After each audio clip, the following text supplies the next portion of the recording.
안녕하세요, 유튜브 청취자 여러분. AI가 아닌 진짜 목소리로 사연을 읽어드리는 고요한 드라마입니다. 여러분의 구독과 좋아요 정말 진심으로 감사드립니다. 그럼 오늘의 사연 이야기 함께 들어보시죠. 제 이름은 김순자. 올해 67입니다. 오늘 이 사연을 보내는 건 제가 겪은 일을 누군가는 꼭 들어야 한다고 생각해서입니다. 며느리한테 당한 일, 그리고 제가 어떻게 복수했는지 말이죠.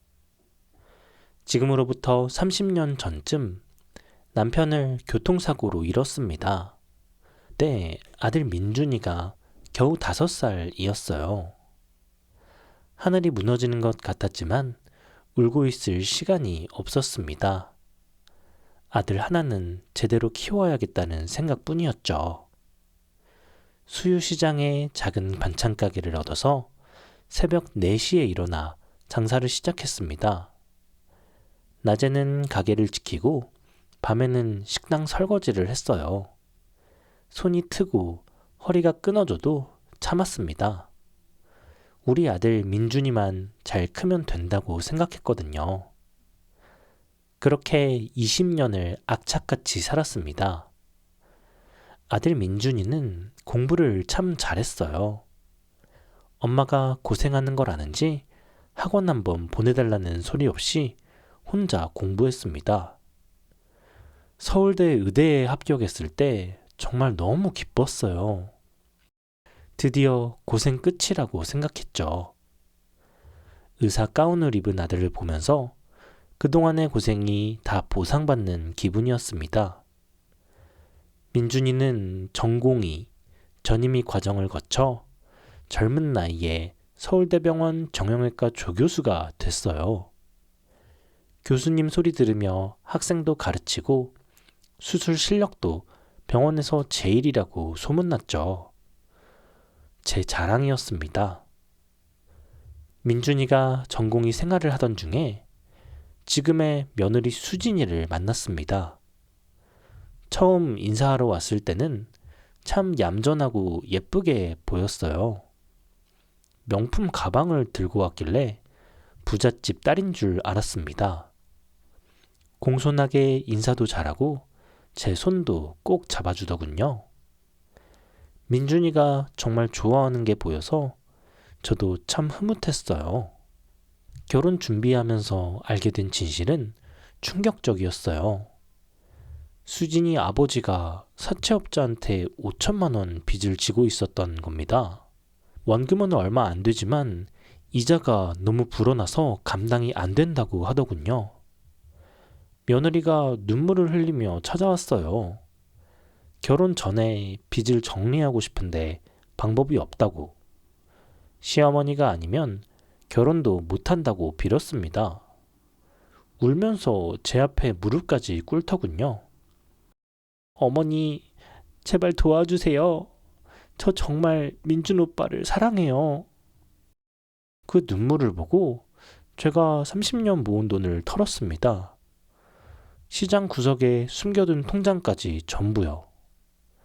며느리 아버지 빚을 다 갚아줬어요. 5천만 원이 한꺼번에 나가니 제 통장은 텅텅 비었습니다. 그때 며느리가 제 손을 잡고 고맙다고 평생 은혜 갚겠다고 했습니다. 저는 그 말을 믿었어요. 우리 민준이를 사랑하는 사람이니까. 이제 가족이 될 사람이니까요. 민준이도 정말 고마워했습니다. 엄마가 아니었으면 결혼도 못했을 거라고 했죠. 결혼 후 몇 년은 괜찮았어요. 손주 지우도 태어났고요. 민준이는 승승장구했습니다. 병원에서 인정받고 젊은 나이에 조교수 자리까지 올랐으니까요. 며느리는 제가 방문할 때마다 웃으며 반겼어요. 하지만 뭔가 이상했습니다. 제가 가져간 반찬은 늘 냉장고 구석에 처박혀 있었고 며느리는 백화점 유기농 제품만 고집했거든요. 제가 담가온 김치는 냄새난다며 따로 보관하더군요. 사실 그 무렵 저는 몰래 한 가지 일을 하고 있었어요. 지금으로부터 20년 전쯤 제가 모은 돈으로 작은 건물을 하나 샀습니다. 허름한 4층짜리 건물이었는데 당시 3억이었어요. 제 돈으론 1억밖에 없어서 은행 대출 2억을 끼고 샀죠. 위치도 애매하고 낡아서 새도 잘 안 나갔습니다. 하지만 저는 그 건물을 꾸준히 관리했어요. 이자 갚느라 허리가 휘는 줄 알았지만 참았습니다. 언젠가 민준이 병원 개원할 때 주려고 준비한 거였거든요. 아무에게도 말하지 않았습니다. 민준이한테도요. 결정적인 순간은 1년 전쯤이었습니다. 민준이네 집에서 저녁을 먹고 화장실을 가다가 우연히 며느리와 손주 지우 대화를 엿들었어요.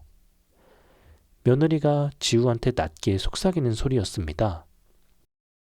할머니 오시는 날은 네 방에 있어.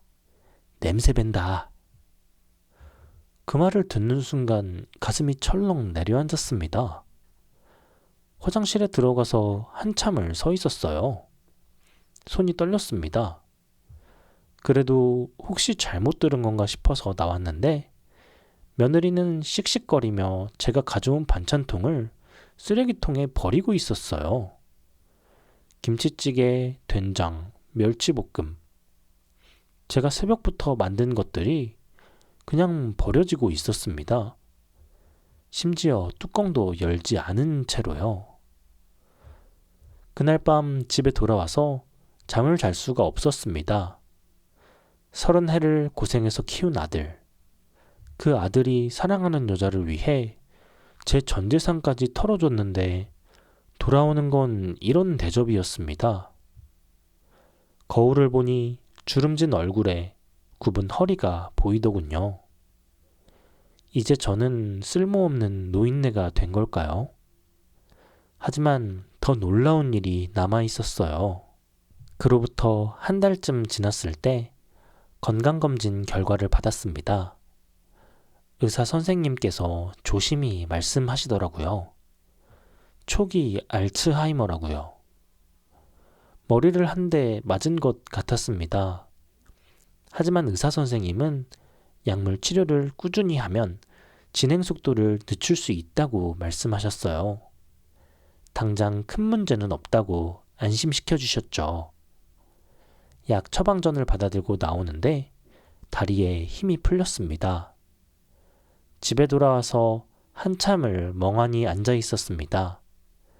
치매라는 단어가 머릿속을 맴돌았어요.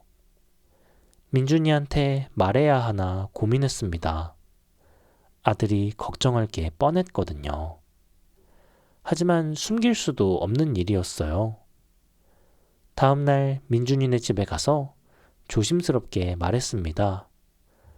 검진 결과가 좋지 않다고. 초기 치매 진단을 받았다고요. 민준이는 깜짝 놀라며 괜찮으시냐고 병원은 어디 다니느냐고 물었습니다. 제 손을 잡고 걱정하는 아들을 보니 마음이 좀 놓였어요. 역시 내 아들이구나 싶었죠. 그런데 며느리 수진이의 반응은 조금 달랐습니다. 얼굴이 굳어지더니 뭔가 계산하는 듯한 표정을 짓더군요. 눈동자가 이리저리 움직이는 게 보였어요. 민준이가 저를 자기네 집에서 모시겠다고 했습니다. 그 말에 수진이가 바로 끼어들었어요. 남편은 수술 스케줄이 빡빡한데 누가 케어하냐고, 전문 시설이 낫지 않겠냐고 말했습니다. 요양원 이야기까지 꺼냈어요. 민준이가 난처해하는 표정을 짓자 저는 괜찮다고 혼자 살 수 있다고 말하고 나왔습니다. 그날 밤 잠이 안 왔습니다. 자꾸 며느리의 그 표정이 떠올랐어요. 제가 치매라는 말을 듣자마자 보였던 그 차갑고 계산적인 눈빛 말입니다. 뭔가 이상했어요. 불안한 마음에 잠을 설쳤습니다. 그래서 다음날 일부러 저녁 시간에 민준이네 집 앞까지 찾아갔습니다. 초인종을 누르려다가 안에서 소리가 들려서 멈췄어요. 며느리 목소리였습니다. 남편한테 뭔가 따지는 투로 말하고 있었어요. 저는 숨을 죽이고 문틈에 귀를 기울였습니다. 시어머니 땅 있다며? 건물도 있다던데? 치매 오기 전에 명의 이전 봐야 하는 거 아니야? 민준이가 그런 게 어디 있냐고 엄마가 알아서 하실 거라고 대답했습니다. 그러자 며느리가 답답하다는 듯 한숨을 쉬며 말했어요. 당신은 왜 이렇게 순진해? 나중에 요양원비로 다 날리면 어쩌려고. 내가 지난번에 어머님 댁 갔을 때 우편함에 재산세 고지 세운 거 내가 봤어.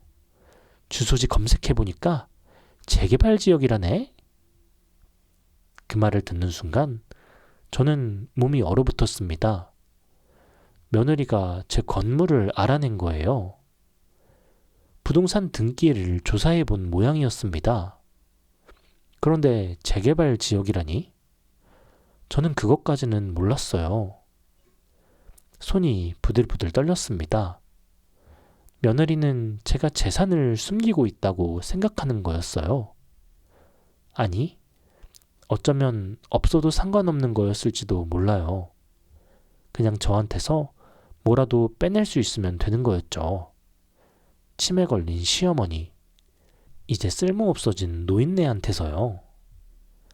저는 그 자리에서 한참을 서 있었습니다. 초인종도 안 누르고 그냥 돌아섰어요. 집에 돌아오는 길 내내 머릿속이 복잡했습니다.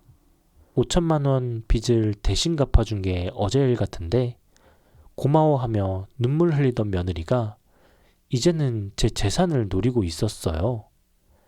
그것도 제가 치매라는 걸 알자마자요. 그날 밤 오랜 친구 영희한테 전화를 했습니다. 영희는 저랑 같이 시장에서 장사하던 동료예요. 제 속사정을 다 아는 몇 안 되는 사람이죠. 영희한테 오늘 들은 얘기를 다 털어놨더니 영희가 한숨 쉬며 말했습니다. 요즘 며느리들이 다 그렇다고 참으라고요.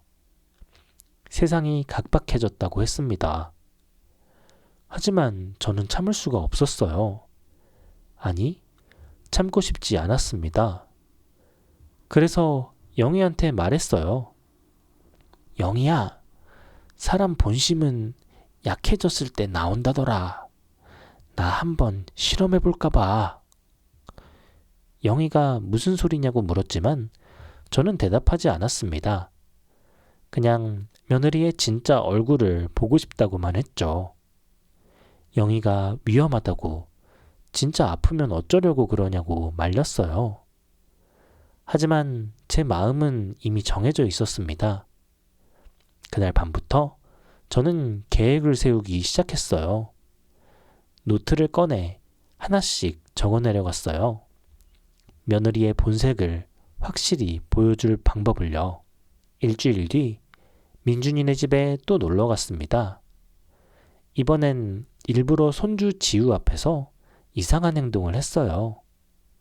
지우가 학교 다녀왔다고 인사하는데 제가 멍하니 쳐다보다가 물었습니다. 너 누구니? 우리 민준이는 어디 가구?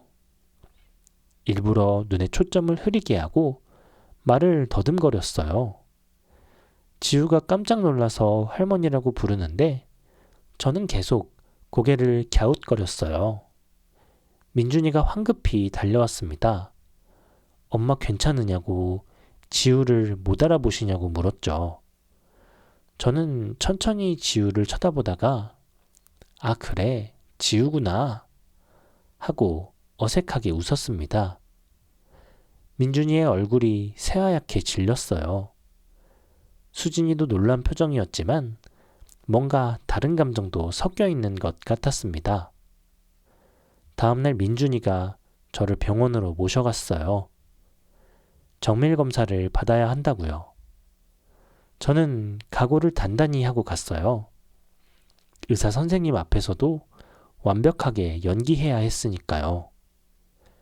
검사실에 들어가서 질문을 받았을 때 저는 일부러 오답을 말했습니다. 오늘이 무슨 요일인지, 지금 계절이 뭔지, 방금 들은 단어가 뭐였는지 전부 다르게 대답했어요. 손가락으로 그림 그리는 검사도 엉망으로 했습니다.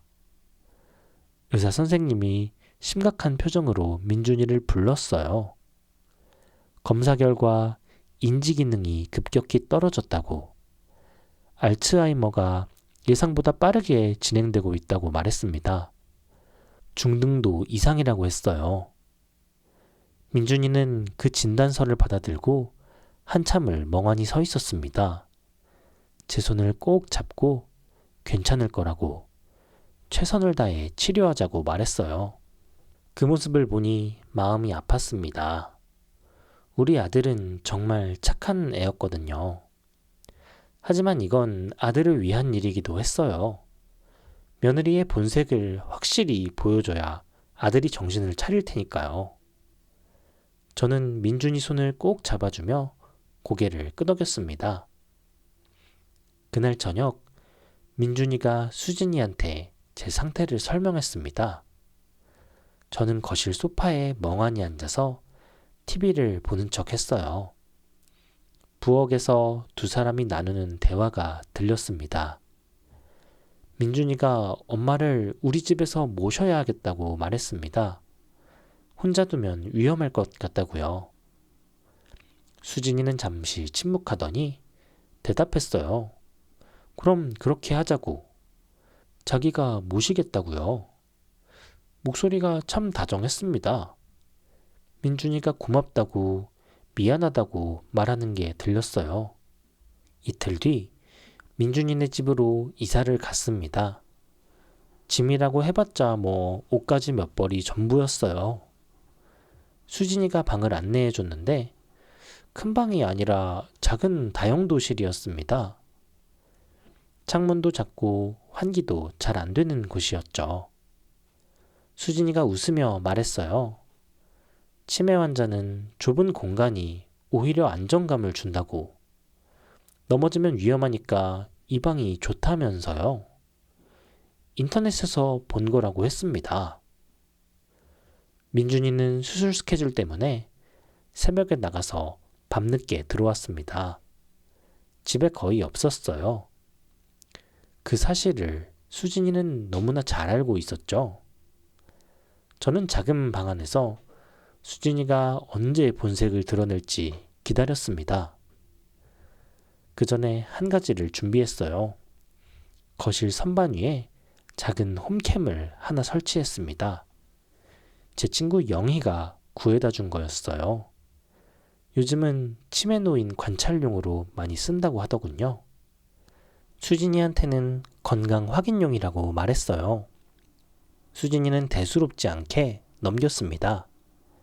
제가 설치한 위치가 구석이라 잘 안 보였거든요. 첫날 저녁 민준이가 없는 시간이었습니다. 수진이가 저녁상을 들고 왔는데 제 눈을 의심했어요. 낮에 먹다 남은 김치찌개, 된장국, 시든 나물을 전부 한 그릇에 섞어 놓은 거였습니다. 국물이 뒤섞여서 색깔도 이상했어요. 수진이가 그 그릇을 제 앞에 툭 던지듯 놓으며 말했어요. 어차피 구분 못 하시잖아요. 이게 효율적이에요. 저는 멍한 표정으로 그 그릇을 내려다봤습니다. 개밥 같았어요. 아니, 개밥보다 못했습니다. 수진이는 제 반응을 지켜보다가 코웃음을 치고 나갔어요.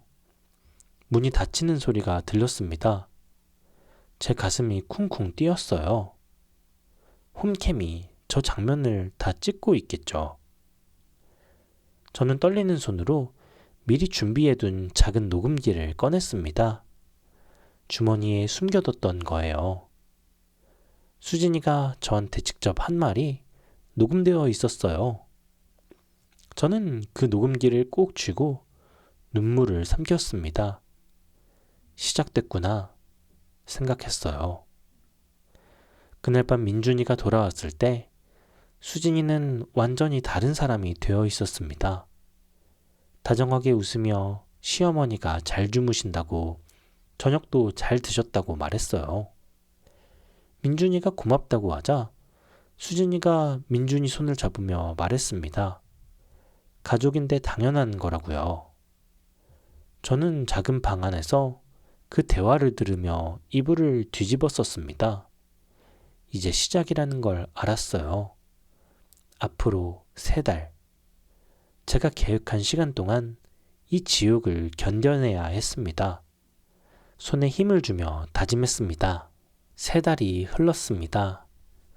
그 석 달이 제 인생에서 가장 길고 고통스러운 시간이었어요.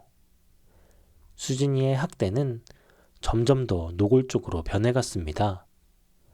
하지만 교묘하게도 민준이가 집에 없을 때만 그랬어요. 마치 계산된 것처럼요. 아침이면 민준이가 수술 때문에 새벽 6시에 나갔습니다. 문 닫는 소리가 들리면 수진이의 태도가 싹 바뀌었어요. 방문을 박차고 들어와서는 빨리 일어나라고 소리쳤습니다. 세수도 제대로 못하게 재촉했어요. 아침 식사라고 내놓은 건 어제 먹다 남은 밥에 물 부은 거였습니다. 숟가락도 플라스틱이었어요. 저는 그걸 받아 먹으면서도 녹음기 버튼을 몰래 눌렀습니다. 빨리 드세요. 더러운 노인네. 냄새나 죽겠네. 수진이가 그렇게 말하고 나가면 저는 떨리는 손으로 녹음을 확인했습니다. 매일 똑같이 반복했어요. 증거를 모아야 했으니까요. 녹음 파일이 하나씩 쌓여갔습니다. 홈캠도 거실에서 벌어지는 일들을 다 찍고 있었어요. 한겨울이 되자 더 심해졌습니다. 어느 날 수진이가 제 이불을 들고 베란다로 나가더니 거기에 잠자리를 깔았어요. 난방도 안 되는 차디찬 베란다예요. 제가 춥다고 하자 수진이가 비웃듯 말했습니다. 치매 환자는 열 감각이 둔해진다고, 오히려 시원한 게 좋다면서 인터넷에 나온다고 말했어요. 저는 밤이면 추위에 떨면서 잠을 청했습니다. 얇은 이불 한 장으로는 도저히 버틸 수가 없었어요. 몸이 얼어붙는 것 같았습니다. 손발 감각이 없어졌어요. 하지만 저는 참아야 했어요. 조금만 더 견디면 된다고 스스로를 다독였습니다. 이를 악물고 버텼죠. 손주 지우도 엄마를 따라하기 시작했어요. 제가 거실에 나가 있으면 지우가 코를 막으며 말했습니다. 할머니 냄새가 난다고. 왜 우리 집이 이렇게 냄새가 나냐면서요. 친구들 부르기가 창피하다고도 했습니다. 그 말을 들을 때마다 가슴이 찢어지는 것 같았습니다. 제가 그렇게 아끼던 손주였는데요. 갓난아기 때 제가 얼마나 예뻐했는지 모릅니다. 그 말도 녹음기에 담았어요. 민준이가 퇴근하기 30분 전이면 수진이는 바빠졌습니다. 베란다에 있던 제 이불을 다시 작은 방으로 옮기고 제대로 된 저녁상을 차렸어요. 제 얼굴에 로션을 발라주기까지 했습니다. 그러고는 거실 소파에 저를 앉혀놨죠. 마치 무대에 세팅하듯이요. 민준이가 들어오면 수진이는 정말 다정한 며느리로 변신했습니다. 시어머니 컨디션이 오늘은 괜찮으셨다고, 저녁도 잘 드셨다고 보고했어요. 민준이는 고맙다고, 수고한다고 수진이 손을 잡았습니다. 그럴 때마다 저는 속으로 소리치고 싶었어요. 저 여자가 지금 나한테 뭘 어떻게 하는지 아느냐고요. 하지만 말할 수 없었습니다. 아직은 때가 아니었어요. 어느 날은 민준이가 감기 몸살로 일찍 조퇴를 했습니다. 그날따라 수진이는 제게 더 심하게 굴고 있었어요. 제가 행동이 느리다고 화를 내며 팔을 세게 잡아당겼습니다. 멍이 들 정도로요. 손톱 자국도 남았어요. 야, 이 노인네야. 빨리 움직이라고. 답답해 죽겠네. 그때 현관문이 열리는 소리가 들렸습니다. 수진이는 화들짝 놀라더니 재빨리 표정을 바꿨어요. 저를 부축하는 척 하면서요. 민준이가 안으로 들어왔습니다. 왜 일찍 왔냐고 물으니 몸이 안 좋아서 그렇다고 했어요. 수진이가 걱정하는 목소리로 물었습니다. 어디 아프냐고 약 사다 줄까 하고요. 민준이는 괜찮다며 방으로 들어가 쉬었습니다. 수진이는 그때야 긴장을 풀고 저를 노려봤어요. 눈빛이 정말 무서웠습니다. 악마 같았어요. 저는 그 눈빛도 기억해뒀습니다. 그 무렵 저는 동네 병원에 몰래 다니기 시작했어요. 영희가 데려다줬죠. 수진이한테 맞아서 생긴 멍, 베란다에서 자서 생긴 저체온 증상, 제대로 못 먹어서 생긴 영양실조, 전부 진단서를 받아뒀습니다. 의사 선생님이 놀라며 어떻게 된 거냐고 물었어요. 저는 그냥 넘어졌다고 괜찮다고 둘러댔습니다. 하지만 의사 선생님은 눈치채신 것 같았어요.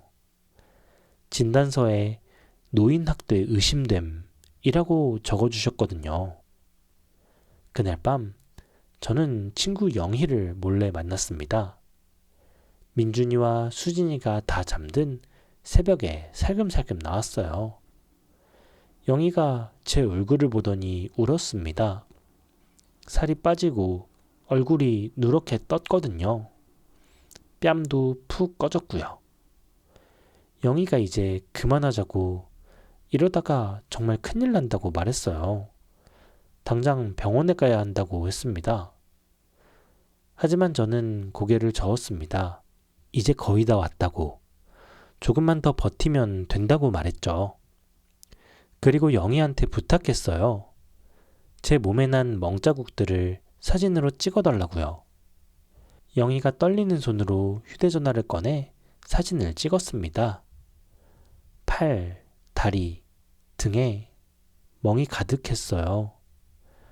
영희가 흐느꼈습니다. 순자야, 이 증거로 충분해. 이제 그만해라. 정말 죽겠어. 영희가 다시 한번 말했지만 저는 웃으며 대답했습니다. 아직 부족하다고요. 확실하게 해야 한다고요. 제 생일날까지만 기다려달라고 했습니다. 영희가 제 손을 꼭 잡았어요. 집으로 돌아오는 길에 저는 생각했습니다. 이제 한 달만 더 견디면 돼요. 그럼 모든 게 끝나는 겁니다. 복수가 시작될 거예요. 그 생각만으로 추위를 견뎠습니다. 석 달째 되던 어느 날 저는 영희와 함께 이정훈 변호사를 찾아갔습니다. 이정훈 변호사님은 시장에서 저에게 반찬을 자주 사가시던 분이에요. 20년 넘게 알고 지낸 단골 손님이자 제가 유일하게 믿을 수 있는 법률 전문가였죠. 가끔 법률 상담도 무료로 해주시던 분이었어요. 변호사님 사무실에 들어가자마자 제 모습을 본 변호사님이 깜짝 놀랐습니다. 제가 얼마나 야위였는지 한눈에 알 수 있었거든요. 저는 가방에서 준비해온 것들을 꺼내 책상 위에 쌓기 시작했어요. 녹음기 5개, 그동안 찍은 사진 수십 장, 그리고 병원 진료 기록들이었습니다. 저체온증 진단서, 영양실조 소견서도 말이에요. 변호사님이 녹음 파일을 하나씩 들어보시더니 얼굴이 굳어졌습니다. 사진을 보시고는 한숨을 내쉬었어요. 제 몸에 난 멍자국, 베란다에서 떨고 있는 제 모습, 개밥처럼 섞인 음식 그릇까지 전부 찍혀 있었습니다. 변호사님이 조심스럽게 물었어요. 이 정도면 형사고발이 충분히 가능한데 왜 진작 오시지 않았느냐고요. 당장 신고해야 한다고 했습니다. 저는 천천히 대답했습니다. 이게 다가 아니라고요. 그리고 가방 깊숙한 곳에서 낡은 서류 봉투 하나를 꺼냈습니다. 변호사님이 서류를 펼쳐보시더니 눈이 커졌어요. 건물 등기부등본이었습니다. 변호사님이 서류를 꼼꼼히 읽으시더니 고개를 들었어요. 20년 전 제가 시장에서 번 돈을 조금씩 모아 산 건물이었어요. 당시에는 낡고 허름한 4층짜리 건물이라 3억에 구매했습니다. 제 돈은 1억밖에 없어서 은행 대출 2억을 끼고 무리하게 구매했죠. 애매한 위치 때문에 새도 잘 안 나가던 그 건물이요. 그런데 지난해 그 일대가 재개발 확정구역으로 지정됐었습니다. 보상금 협의가 시작됐고 감정평가를 받아보니 100억이 넘는 가치로 뛰어올랐어요. 개발 후 상가 분양권까지 합치면 더 올라갈 거라고 했습니다. 대출 2억은 진작에 다 갚았고요. 변호사님이 서류를 보며 감탄했어요. 어떻게 이런 건물을 다 가지고 계셨냐고 물었습니다. 저는 변호사님께 말했습니다. 이 건물은 원래 민준이한테 줄 거였다고요. 아들이 독립해서 병원을 차릴 때 쓰라고 20년 동안 준비한 거라고 말했어요. 시장에서 번 돈을 한 푼 두 푼 모아서 산 거라고요. 하지만 조건이 있다고 덧붙였어요. 며느리랑 이혼하면 민준이한테 줄 겁니다. 그게 아니라면 저도 모르겠어요. 변호사님이 제 의도를 파악하고는 고개를 끄덕이셨습니다. 며느리를 제거하려는 거냐고 물었어요. 저는 정확히 그렇다고 대답했죠. 우리 민준이는 나쁜 애가 아니라고, 그냥 여자를 잘못 만났을 뿐이라고 말했습니다. 며느리만 떼어내면 다시 좋은 아들로 돌아올 거라고 했어요. 변호사님이 잠시 생각하더니 말했습니다. 법적으로 이혼을 조건으로 하는 증여는 무효가 될 수 있다고요. 하지만 다른 방법이 있다고 했어요. 일단 전 재산을 사회에 기부한다는 유언장을 작성하고 생일날 그걸 공개하자고요. 그리고 어머니가 직접 아들한테 네가 정신 차리면 내 마음을 바꿀 수도 있다 라고 말하는 거라고 했습니다. 법적 조건이 아니라 어머니의 강력한 의지 표명인 거죠. 저는 고개를 끄덕였어요. 그게 더 좋다고 생각했습니다. 변호사님이 언제 실행할 거냐고 물었습니다. 저는 달력을 꺼내 날짜 하나를 가리켰어요. 제 생일날이었습니다. 한 달 후였죠. 그날 가족들을 다 모아놓고 증거를 공개하겠다고 말했어요. 변호사님이 준비하겠다고 말했습니다. 유언장도 작성하고 고소장 초안도 만들겠다고 했어요. 사무실을 나서는데 영희가 제 팔을 붙잡았습니다. 정말 괜찮겠냐고, 한 달을 더 버틸 수 있겠냐고 물었어요. 저는 영희 손을 꼭 잡고 대답했습니다. 이제 거의 다 왔다고. 조금만 더 힘내면 된다고요. 영희가 매일 연락하겠다고 했습니다. 그날 밤 집으로 돌아와서 거울을 봤어요. 거울 속에 비친 제 모습은 3달 전과는 완전히 달랐어요. 살은 빠지고 얼굴은 누렇게 떴으며 눈가에는 전보다 더 주름이 깊어져 있었습니다. 하지만 눈빛만큼은 예전보다 더 날카로웠어요. 복수의 불길이 타오르고 있었죠. 저는 거울 속 제 모습에게 말했습니다. 김순자, 조금만 더 버텨라. 우리 민준이 구해내야 한다. 저 독사 같은 여자에게서 말이다. 주먹을 꽉 쥐었어요. 다음날 수진이가 또 저를 베란다로 내몰았습니다. 한겨울인데도 난방 없는 베란다에서 자라고 했어요. 저는 순순히 따랐습니다. 이제 28에만 더 견디면 되니까요. 떨리는 손으로 얇은 이불을 덮으며 저는 생일날을 머릿속으로 그려봤습니다. 그날이 기다려졌어요. 수진이의 얼굴이 어떻게 변할지 상상하니 추위도 잊혀졌습니다. 홈캠이 오늘도 모든 걸 찍고 있었어요. 드디어 제 67번째 생일이 왔습니다. 민준이는 아침 일찍 급한 수술이 있다며 병원으로 나갔어요. 저녁에 온다고 했습니다. 수진이는 그날따라 정말 기분이 좋아 보였어요. 시어머니 생일이라 친척들을 초대했다고 했습니다. 뭔가 계획이 있는 듯 했어요. 오전 10시쯤 수진이가 제 방으로 들어왔습니다. 손에 뭔가를 들고 있었어요. 가까이 와서 보니 떡이었습니다. 하지만 냄새가 이상했어요. 쉰내가 났었거든요.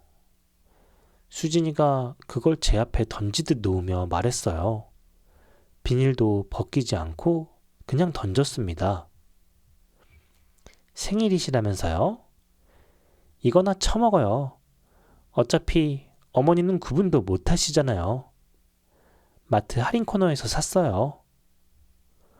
저는 멍한 표정으로 그 떡을 내려다봤습니다. 수진이가 비웃으며 덧붙였어요. 빨리 죽어서 땅이나 내놓으면 좋겠다고. 그 건물 있는 거 다 안다고 말했습니다.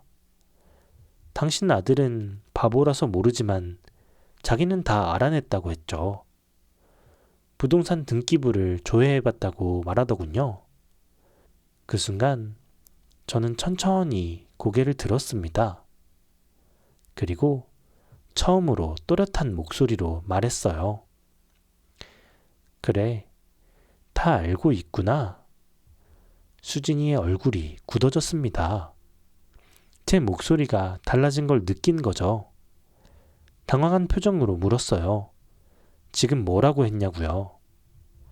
저는 천천히 일어서며 대답했습니다. 오늘 저녁에 다 알려주겠다고. 네가 그렇게 궁금해하던 땅 이야기를요.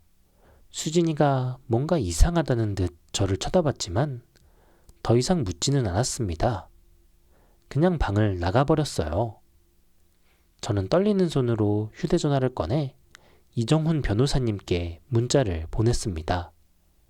오늘 저녁 7시 준비해달라고요. 변호사님이 바로 답장을 보내왔어요.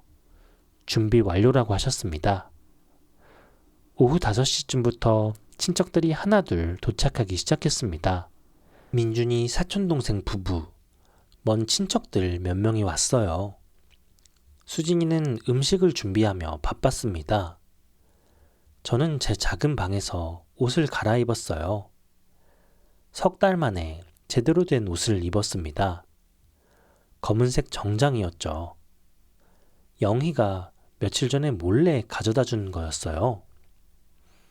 6시 반쯤 민준이가 퇴근해서 들어왔습니다. 거실에 친척들이 모여 있는 걸 보고 깜짝 놀랐어요. 수진이가 엄마 생일이라고 사람들을 초대했다고 설명했죠. 민준이는 미안하다고 선물도 준비 못했다고 말했습니다. 저는 괜찮다고 했어요. 오늘 제가 선물을 줄 거니까요.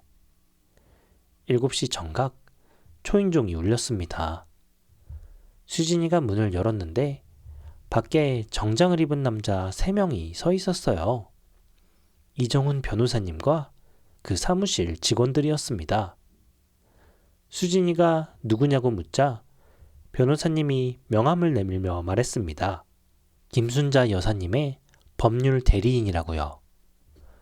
거실이 술렁거렸습니다. 민준이가 어리둥절한 표정으로 물었어요. 엄마 무슨 일이시냐고요?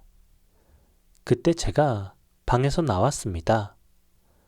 정장을 입고 머리를 단정하게 빗은 모습이었죠. 민준이가 제 모습을 보고 입을 벌렸어요. 엄마, 그 옷은 치매가... 저는 대답하지 않고 변호사님 옆에 섰습니다. 변호사님이 가방에서 노트북을 꺼내 거실 TV에 연결했어요. 화면에 건물 사진이 떴습니다. 낡은 4층짜리 건물이었죠. 수진이가 비웃으며 말했습니다. 저게 뭐냐고, 저런 건물이 뭐가 대수냐면서요. 변호사님이 다음 화면을 넘겼습니다.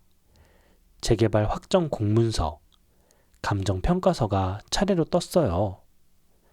그리고 마지막 화면에 숫자가 나타났습니다. 103억 원. 거실이 조용해졌습니다. 수진이의 얼굴이 새하얗게 질렸어요. 입을 떡 벌리고 화면을 쳐다봤습니다. 변호사님이 차분하게 설명하셨습니다. 이 건물은 김순자 여사님이 20년 전에 구입하신 거라고, 최근 재개발로 가치가 급등했다고 말했어요. 민준이가 멍하니 저를 쳐다봤습니다. 저는 아들을 보며 말했어요. 원래 네 거였어. 네가 개인 병원 차릴 때 주려고 20년 동안 간직했던 거야. 대출 2억 끼고 사서 이자 갚느라 허리 휘는 줄 알았단다. 민준이의 눈에 눈물이 고였습니다. 하지만 저는 아직 할 말이 남아 있었어요. 변호사님이 다음 파일을 열었습니다. 녹음 파일이었어요. 스피커에서 수진이의 목소리가 흘러나왔습니다. 빨리 처먹어요. 이 더러운 노인네. 냄새나 죽겠네. 어차피 구분 못 하시잖아요. 빨리 죽어서 땅이나 내놓으라고. 거실에 있던 모든 사람들이 얼어붙었습니다. 수진이의 얼굴이 하얗게 질렸어요. 녹음이 계속 재생됐습니다. 수진이가 저를 학대하던 모든 순간이 그대로 담겨 있었어요. 친척들이 경악한 표정으로 수진이를 쳐다봤습니다. 민준이는 아내를 보면서 물었어요. 이게 사실이냐고, 정말 네가 한 거냐면서요. 목소리가 심하게 떨렸어요. 수진이가 변명하려 했습니다. 오해라고, 시어머니가 치매라서 헷갈리신 거라고 말했어요. 그때 변호사님이 다음 파일을 열었습니다. 영상이었죠. 거실에 설치했던 홈캠 영상이었어요. 화면에는 수진이가 저한테 개밥처럼 섞은 음식을 던지듯 주는 장면, 베란다로 끌고 가는 장면, 팔을 세게 잡아당기는 장면이 아주 선명하게 찍혀 있었습니다. 날짜와 시간도 표시돼 있었어요. 민준이가 주저앉았습니다. 손으로 얼굴을 감싸며 떨고 있었어요. 그리고 천천히 고개를 들어 아내를 봤습니다. 그 눈빛은 제가 한 번도 본 적 없는 표정이었어요. 경멸과 분노가 섞여 있었죠. 민준이 사촌동생 부부도 충격에 빠진 표정이었어요. 변호사님이 마지막 서류를 꺼냈습니다. 병원 진로 기록이었어요. 저체온증 영양실조, 다발성 타박상 진단서였습니다. 의사소견서에는 명확하게 적혀 있었어요. 노인 학대가 의심된다고요. 체중도 10kg이나 빠졌다고 적혀 있었습니다. 저는 거실 한가운데 섰습니다. 그리고 아주 또렷한 목소리로 말했어요. 저는 치매가 아니라고. 초기 알츠하이머는 맞지만 약물로 조절이 가능한 수준이라고 했습니다. 석 달 동안 중증 치매 환자 연기를 한 거라고 밝혔죠. 며느리의 본심을 확인하기 위해서요. 친척들이 웅성거렸습니다. 수진이가 비명을 질렀어요. 말도 안 된다고 이게 무슨 짓이냐고요. 저는 차갑게 대답했어요. 말도 안 되는 건 네가 나한테 한 짓이라면서요. 수진이가 무릎을 꿇었습니다. 바닥에 이마를 박으며 빌었어요. 잘못했다고, 미쳤었다고, 용서해달라고 울부짖었습니다. 하지만 저는 차갑게 내려봤어요. 그리고 변호사님께 고개를 끄덕였습니다. 이제 본론으로 들어갈 시간이었죠. 변호사님이 또 다른 서류를 꺼냈습니다. 유언장이었어요. 변호사님이 낭독했습니다. 김순자 여사가 전 재산 103억 원을 학대받는 노인 보호를 위한 사회복지법인에 기부하겠다는 내용이었습니다. 공증까지 완료된 정식 유언장이라고 했어요. 거실이 다시 한번 술렁거렸습니다. 수진이의 얼굴이 새파랗게 변했어요. 민준이도 놀란 표정이었습니다. 저는 아들을 봤어요. 그리고 천천히 말했습니다. 민준아, 이 건물은 원래 네 거였단다. 네가 교수 출신으로 병원 개원할 때 쓰라고 20년 동안 준비한 거야. 민준이가 울먹이며 대답했어요. 미안하다고요. 저는 계속 말했습니다. 하지만 지금은 줄 수가 없다고요. 저 여자가 있는 한은요. 만약 민준이가 저 여자와 완전히 헤어지고 새 출발을 한다면 그때 제 마음을 바꿀 수도 있다고 했습니다. 하지만 지금 당장은 전액 기부가 확정이라고요. 수진이가 민준이한테 매달렸어요. 안 된다고, 이혼은 안 된다고 소리쳤습니다. 민준이는 아내의 손을 뿌리쳤어요. 그리고 일어서서 저를 봤습니다. 눈물이 뺨을 타고 흘렀어요. 엄마, 저 정말 몰랐어요. 제가 너무 바보였어요. 일만 하느라 집에 뭐가 일어났는지도 몰랐어요. 민준이의 목소리가 떨렸습니다. 그리고 아내를 돌아보며 말했어요. 이혼할게요. 당장 이혼할게요. 수진이가 비명을 질렀습니다. 안 된다고. 재산 분할은 어떻게 하냐고 소리쳤어요. 변호사님이 차분하게 설명했습니다. 건물은 시어머니 명의이고 피고는 노인학대 가해자니 재산 분할 대상이 아니라고요. 게다가 민사상 손해배상 3천만 원도 청구할 예정이라고 했습니다. 수진이의 얼굴이 하얗게 질렸어요. 3천만 원이라는 말에 주저앉았습니다. 그 돈을 자기가 어디서 구하냐고, 친정도 빚쟁이인데 불가능하다고 울부짖었어요. 저는 쉰 떡을 집어들었습니다. 그리고 수진이 앞에 던졌어요. 네가 나한테 준 거야. 이제 네가 먹어보렴. 마트 할인 코너 떡 맛있지? 민준이가 제 곁으로 왔습니다. 무릎 꿇고 제 손을 잡았어요. 죄송하다고, 정말 몰랐다고, 엄마를 지키지 못해서 미안하다고 울먹였습니다. 저는 아들의 머리를 쓰다듬었어요. 민준이가 몸을 떨고 있었어요. 넌 나쁜 애가 아니야. 그냥 여자를 잘못 만났을 뿐이지. 일만 하느라 집을 못 봤던 거고. 그리고 손주 지우를 봤습니다. 지우가 구석에서 떨고 있었어요. 저는 지우를 불러 안아줬습니다. 지우가 울면서 말했어요.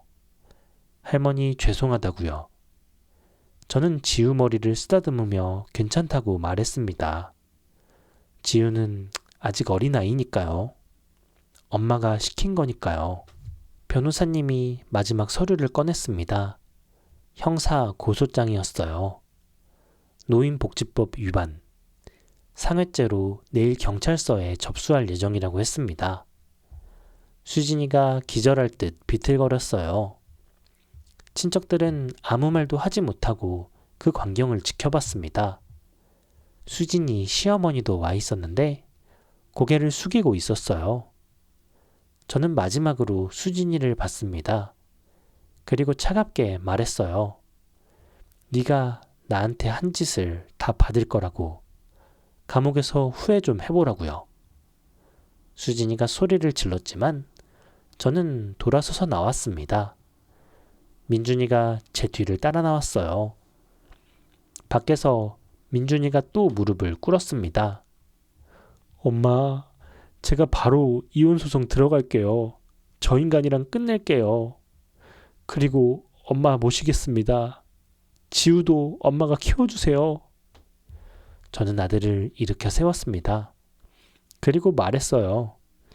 네가 정말 정신 차리는지 지켜보겠다고. 시간이 좀 오래 걸릴지도 모르겠다고 했습니다. 민준이가 고개를 끄덕였어요. 그로부터 6개월이 흘렀습니다. 법원 판결이 나왔어요.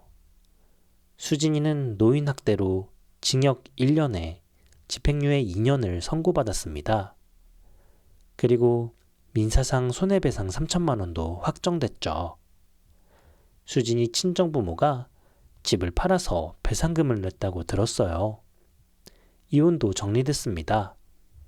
재판 과정은 힘들었지만 증거가 확실해서 빨리 끝났어요.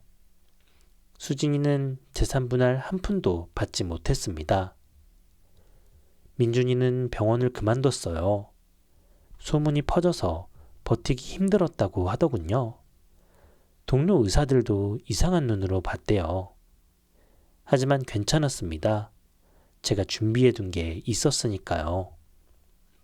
민준이는 제가 물려준 건물 일부를 개조해서 정형외과를 개원했습니다. 간판 이름은 순자 정형외과예요. 제 이름을 붙인 거죠. 민준이가 그러고 싶다고 했어요. 대학 병원 교수 출신 원장이라는 소문이 나면서 환자들이 많이 찾아왔습니다. 저는 병원 1층 구석에 작은 반찬 가게를 다시 열었습니다. 30년 하던 일이라 손에 익었거든요. 새벽에 일어나 장을 보고 반찬을 만드는 게 제 삶이었어요.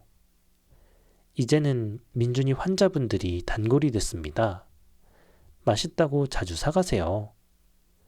병원 2층에 올라가면 민준이가 환자들 진료하는 모습이 보여요.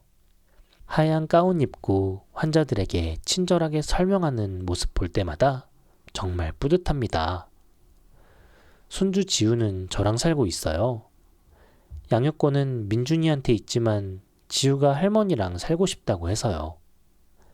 학교 끝나면 제 가게로 달려와서 숙제를 합니다. 저녁에는 민준이가 2층 병원에서 내려와 셋이 함께 밥을 먹어요. 지우가 요즘 많이 밝아졌어요. 예전처럼 웃습니다. 할머니 반찬이 세상에서 제일 맛있다고 해요. 어제는 환자 한 분이 상담을 요청하셨어요.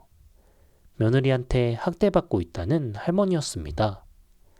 저는 그분 손을 꼭 잡고 말했어요. 참지 말라고, 싸워야 한다고요. 증거를 모으라고 조언해드렸습니다. 녹음기 사용법도 알려드리고 홈캠 설치하는 법도 가르쳐드렸어요. 그분이 고맙다며 우셨어요. 제 연락처를 드리며 언제든 전화하라고 했습니다. 민준이가 요즘 저에게 자주 물어봅니다. 후회 안 하시냐고요. 3달 동안 엄마가 그렇게 고생한 거요. 그럴 때마다 저는 웃으며 대답했어요. 단 1초도 후회 안 한다고요. 우리 아들을 그런 못된 인간으로부터 지켜낸 건데 뭘 후회하겠어요. 민준이는 정말 참여하며 요즘 정말 열심히 일해요. 저한테도 효자입니다. 며칠 전에는 민준이가 말했어요. 주변에서 새로운 여자 만나보라며 소개가 들어온다고요. 그치만 당분간은 일에만 집중하고 싶다고 지우를 잘 키우는 게 먼저라고 했습니다. 저는 그게 맞다고 생각했어요. 천천히 가면 되니까요. 요즘은 가끔 생각해요. 만약 제가 그때 참고 살았다면 어땠을까요? 못된 며느리한테 당하면서 아무 말도 못하고 결국 요양원에 버려졌을까요? 아들은 평생 그런 못된 여자한테 속아가며 살았을까요? 이제 우리 가족은 다시 시작했습니다. 엄마와 아들, 그리고 손주가 함께요. 이제 진짜 가족인 것 같아요. 오늘도 저는 새벽 4시에 일어납니다. 시장에 가서 신선한 재료를 사고 반찬을 만들어요. 민준이와 지우가 일어나면 따뜻한 아침밥을 차려줍니다. 이게 제 일상이고 제 행복입니다. 어제 저녁에는 민준이가 제 손을 꼭 잡고 말했어요. 엄마 고맙다고. 엄마가 아니었으면 자기 인생이 완전히 망했을 거라면서요. 저는 웃으며 대답했습니다. 엄마니까 당연한 거 아니겠니? 그리고 저는 생각했어요. 조강지처를 벌이는 남자들 이야기는 많이 들었지만 며느리가 시어머니를 학대하는 이야기는 세상에 잘 안 알려져 있더라고요. 하지만 분명히 있어요. 저처럼 당하는 할머니들이 정말 많을 거예요. 그분들에게 말하고 싶습니다. 참지 말라고요. 포기하지 말라고요. 제가 멀리서 강하게 응원하겠다고요. 저의 이야기는 여기까지입니다. 그럼 오랫동안 제 이야기를 들어주신 여러분, 정말 감사드립니다.